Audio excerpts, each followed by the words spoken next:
গতকালকে ঢাকা মেডিকেলের আমরা একটি ঘটনা শুনতে পেয়েছি। ঢাকা মেডিকেলে আমাদের যে ডাক্তার ভাইরা রয়েছে তাদের গায়ে হাত তোলা হয়েছে।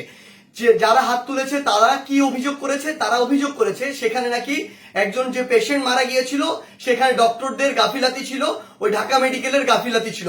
এখন প্রশ্ন হচ্ছে যে ডক্টরদের বা ঢাকা মেডিকেলের যে গাফিলাতি ছিল কিনা এটি নির্ধারণ আপনি কিভাবে করতে পারেন, কোন এক্সপার্টিজের ভিত্তিতে এটি নির্ধারণ করতে পারেন এবং এই অথরিটিটা আপনাকে কে দিয়েছে?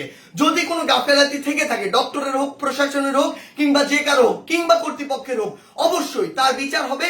তার বিচার একটি প্রক্রিয়াধীন প্রক্রিয়া হবে, একটি তদন্তের মাধ্যমে হবে। সেই অভিযোগটি আপনি বিএমডিসি তে করতে পারেন কিংবা সেই অভিযোগটি আপনি প্রশাসনের কাছে করতে পারেন। কিন্তু আপনার কি অভিজ্ঞতাটুকু রয়েছে, আপনার কি দক্ষতাটুকু রয়েছে যে একজন ডক্টর তার সাথে গাফিলতি করেছে কিনা সেটি যাচাই করার?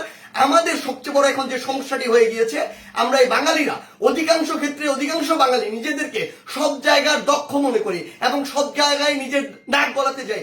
আপনি আমাকে একটি জিনিস বলুন, যে ডাক্তার 5 বছর ধরে এমবিবিএস পাস করলো, 1 বছর ইন্টার করলো, এরপর বছর বছর ধরে বিভিন্ন ডিগ্রি নিল, পড়াশোনা করলো, তিনি একজন পেশেন্টকে যেভাবে ডিল করেন, তিনি পেশেন্টের ভিতরের এবং বাইরের বিষয়গুলো যেভাবে জানেন, যেভাবে ট্রিটমেন্ট করেন, আপনি কিভাবে মনে করেন আপনি সেই পড়াশোনা না করে শুধু বাইরে থেকে দেখে নিজের চোখে যা মনে হলো তা দেখে তাকে একটি নির্দিষ্ট রেজাল্ট দিয়ে দিচ্ছেন, একটি নির্দিষ্ট ব্লেম দিয়ে দিচ্ছেন?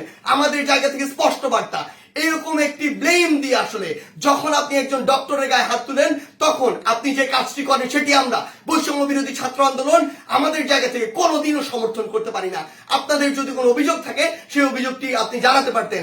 আমরা জানি আমাদের এই পুরো প্রসেসটিতে, এই ছাত্র জনতার অভ্যুত্থানে ডক্টররা কিভাবে ওই হসপিটালের ভিতর থেকে, ওই ইমার্জেন্সি থেকে তাদের ভূমিকাটি রেখেছে। আমরা দেখেছি যখন কিছু সরকারের পাঁচাটা স্পিরিট, ডক্টরদের যে স্পিরিট, সেই স্পিরিটটি যাদের মধ্যে নাই, এমন গুটি কয়েক ডক্টর যখন ওই ছাত্র জনতার গণঅভ্যুত্থানে আমাদের আহত ভাইদের চিকিৎসা দিতে বাধা দিচ্ছিল, তখন অধিকাংশ ডক্টর নিজের জায়গা থেকে রিস্ক নিয়ে আমাদের ওই ভাইদেরকে চিকিৎসা দিয়েছিল। এমন অধিকাংশ ডক্টর রয়েছে যারা ডক্টরদের স্পিরিটটি ধারণ করে এবং আমাদের এই পুরো সময়টিতে আজকে পর্যন্ত আমার হসপিটালে যে আহত ভাইগুলো রয়েছে তাদেরকে নিরবিচ্ছিন্ন সেবা দিয়ে যাচ্ছে, নিজের কথা চিন্তা না করে।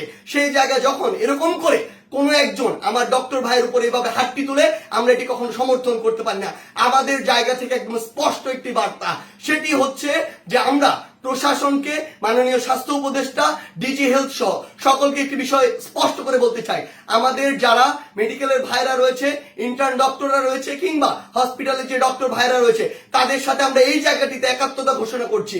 তাদের নিরাপত্তার সর্বোচ্চ ব্যবস্থা করতে হবে। তারা দিন রাত 24 ঘন্টা আমাদের জন্য কাজ করছে, অথচ কেউ একজন চাইলো আর একটা ব্লেম দিয়ে তাদের গায়ে এসে হাত দিয়ে দিল, এটি আমরা আমাদের জায়গা থেকে কখনো মানতে পারি না।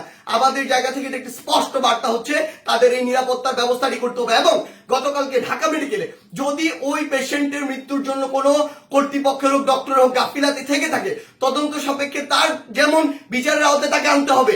কিন্তু গতকালকে ওই আমার ডাক্তার ভাইয়ের গায়ে যে হাতটি তুলেছে, অপারেশন থিয়েটার থেকে বের হওয়া একজন ডক্টরকে, তার অবশ্যই দ্রুততম সময়ের মধ্যে তাকেও গ্রেফতার করে তাকেও বিচারের আওতায় আনতে হবে। আমাদের জায়গা থেকে স্পষ্ট একটি বার্তা, আইন নিজের হাতে তুলে নেওয়ার মতো অন্যায়টি যদি আপনি করেন তাহলে আপনার পক্ষে কোনোদিন আমাদের অবস্থান থাকবে না। ধন্যবাদ।